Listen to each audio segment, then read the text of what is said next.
अस्सलाम वालेकुम दोस्तों, फ़याज़ स्पीक की इस नई एपिसोड के साथ मैं हूं फ़याज़ महमूद और आज हम बात कर रहे हैं इमरान खान के मुतालिक कुछ केसेस की।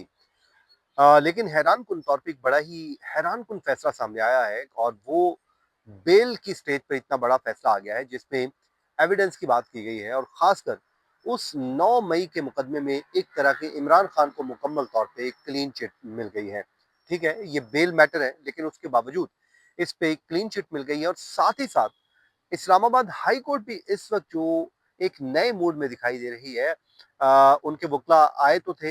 हॉस्पिटल मुंतकली के लिए, लेकिन साथ ही अदालत ने यह भी कह दिया कि चलो आ ही गए हैं तो क्यों ना हम आपकी मरकजी अपीलें ही सुन लेते हैं। और याद रखें वो अपील जो पहले सस्पेंड हो चुकी है, मतलब उस केस में वो बहुत ज्यादा जो है कहते हैं कि इतना नहीं था जिसमें दमखम कि वो शायद सर्वाइव कर सके और अल्टीमेटली उसको कहीं ना कहीं किसी स्टेज पे जाके खत्म ही होना है। तो अब ये रमज़ान का महीना है और क्या कोई हवाओं का रुख तब्दील हुआ है? अचानक क्या हुआ कि कल ही दरख्वास्त आती है और आज वो एतराज़ात के साथ फिक्स होती है और उसके बाद रजिस्ट्रार ऑफिस के ना सिर्फ एतराज़ात वहीं पर ख़त्म कर दिए जाते हैं, बल्कि दरख्वास्त को नंबर भी लगा दिया जाता है और उसको आइंदा हफ्ते समाअत के लिए मुकर्रर भी कर दिया जाता है और 10 मार्च की तारीख भी दे दी जाती है। तो सबसे पहले इस्लामाबाद हाई कोर्ट में होने वाली आज की अदालती कार्रवाई आपके सामने रखते हैं और आज इस्लामाबाद हाई कोर्ट में तोशाखाना फौजदारी केस में की मरकजी अपील में एक मुतफरक दरखास्त आई और ये वो मुकदमा है जिसमें इमरान खान को सबसे पहले जज हमायूं दिलावर ने सजा सुनाई थी 5 अगस्त 2023 को और उसमें उन्हें जमान पार्क से गिरफ्तार करके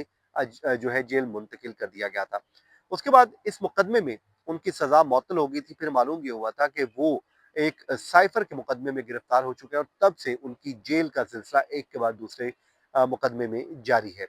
लेकिन अब इसमें एक बड़ी अहम पेशरफ सामने आई है कि गुज़श्ता रोज़ लतीफ़ खोसा के ज़रिए इमरान खान की एक दरख्वास्त सामने आई जिसमें उन्होंने कहा कि शिफा हॉस्पिटल में उनको इलाज के लिए मुंतकिल किया जाए क्योंकि उनकी आँख का जो मसला है वो हॉस्पिटल में इलाज मुमकिन नहीं है। तो आज जस्टिस अरबाब मोहम्मद ताहिर और जस्टिस खादम हुसैन सुमरो ने इस केस की समाअत की और लतीफ़ खोसा, उसके अलावा सलमान अकरम राजा और दीगर जो है वकला की एक बहुत बड़ी तादाद अदालत में मौजूद थी और अली मोहम्मद खान को मैंने देखा है, उसके अलावा मिशाल यूसुफ़ज़ई मौजूद थी और लेकिन हैरानकुन तौर पे इमरान खान की आज तीनों बहनें अदालत में मौजूद नहीं थी। लेकिन उसके बावजूद लतीफ़ खोसा जो है उन्होंने आके आर्गूमेंट किए, तो अदालत ने उनसे पूछा कि क्या एतराज़ात क्या हैं? तो एक तो उन्होंने कहा जी अटॉर्नी का एतराज़ है और उसके अटेस्टेशन का एतराज़ है और दूसरा उन्होंने कहा कि ठीक है, आपके एतराज़ात को हम दूर करते हैं, लेकिन क्यों ना हम आपकी मरकज़ी अपील ही क्यों ना सुन लें, आप उस पे हमें दलाइल क्यों नहीं देते? तो जिसपे लतीफ़ खोसा ने कहा कि वो इस पे बिल्कुल आर्गूमेंट्स देने के लिए तैयार हैं, लेकिन हम ये चाहते हैं कि पहले आप इस मुकदमे को सुन लें और उन्हें मुंतकिल करने की हदायत की जाए। जिस पे अदालत ने कहा, हम देख लेते हैं कि क्या पेपर बुक्स तैयार हो गई है। तो 2023 की अपील हमारे पास पेंडिंग है, जिस पर जस्टिस खादिम हुसैन सुमरो ने कहा कि उनकी अपील अभी तक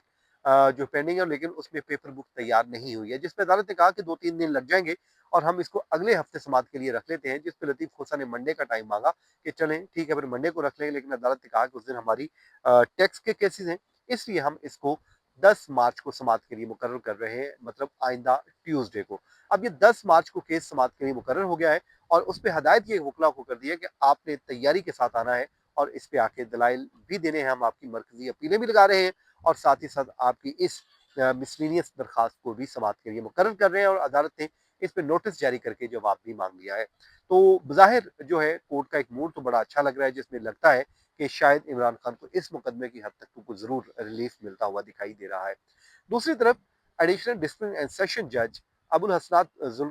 सॉरी मोहम्मद अफजल मजोका ने एक बड़ा ही अहम ऑर्डर जारी किया है और वो इमरान खान की 6 और बुशरा बीबी की एक मुकदमे में जमानतों का केस है जिसमें उन्होंने गुज़श्ता हफ्ते उनकी जमानत कबल गिरफ्तारी की दरखास्तें मंजूर कर ली थी और उसमें उन्होंने अब रिटर्न ऑर्डर जारी कर दिया। वो रिटर्न ऑर्डर बड़ा इंपॉर्टेंट है, वो मैं आपको पढ़ के सुना देता हूँ ताकि आपको समझ आ जाए कि इस वक्त चल रहा है। तोशाखाना जाली रसीदों के केस में इमरान खान और बुशरा बीबी की जमानत अदालत ने कहा मंजूर करते हैं क्योंकि इस्तगासा इमरान खान और बुशरा बीबी के खिलाफ किसी भी किस्म का कोई सबूत पेश करने में मुकम्मल तौर पे नाकाम रही है और इस्तगासा ने कहा कि हमने रसीद सोशल मीडिया पर देखी, ये अदालत ने अपने फैसले में कहा है और कहा कि प्रोसिक्यूशन की जानब से आज तक उस रसीद का फोरेंसिक ही नहीं करवाया गया। हालांकि ये 2 साल से ज़्यादा अरसा हो गया है, ये मुकदमा ज़ेरे इल्तवा था और उसके बाद कहा कि इमरान खान और बुशरा बीबी ने जाली रसीदें इलेक्शन कमीशन या कैबिनेट डिवीजन में जमा करवाई, उसका सबूत भी फराहम नहीं किया गया। इमरान खान की आला शख्सियात के खिलाफ इल्जाम तराशी के मुकदमा में भी अदालत ने उनकी जमानत मंजूर की है, जिसमें कहा है कि प्रोसिक्यूशन बानी पीटीआई की अफवाज पाकिस्तान के खिलाफ तकरीर या सबूत अदालत में पेश नहीं कर सकी है। फिर उसके बाद प्रोसिक्यूशन ऐसा कोई सबूत पेश नहीं कर सकी जिससे साबित हो कि इमरान खान ने लोगों को बगावत पर उकसाया है।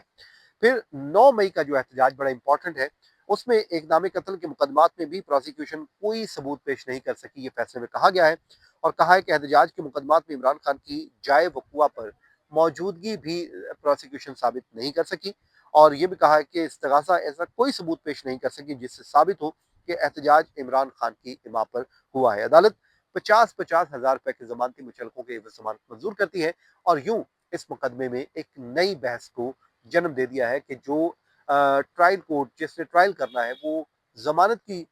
जो स्टेज पर ही इतना बड़ा अहम ऑर्डर दे रही है, तो उसके लिए अगर इमरान खान के खिलाफ कोई एविडेंस होगा तो उसके लिए अब इस्तगासा को बहुत मेहनत करना पड़ेगी, वरना इन केसेस में भी जान नहीं रही है। तो आज की व्लॉग को यहीं पे खत्म करते हैं इस दुआ के साथ, जहां रहें खुश रहें, मुझे इजाजत दीजिए। अल्लाह हाफिज।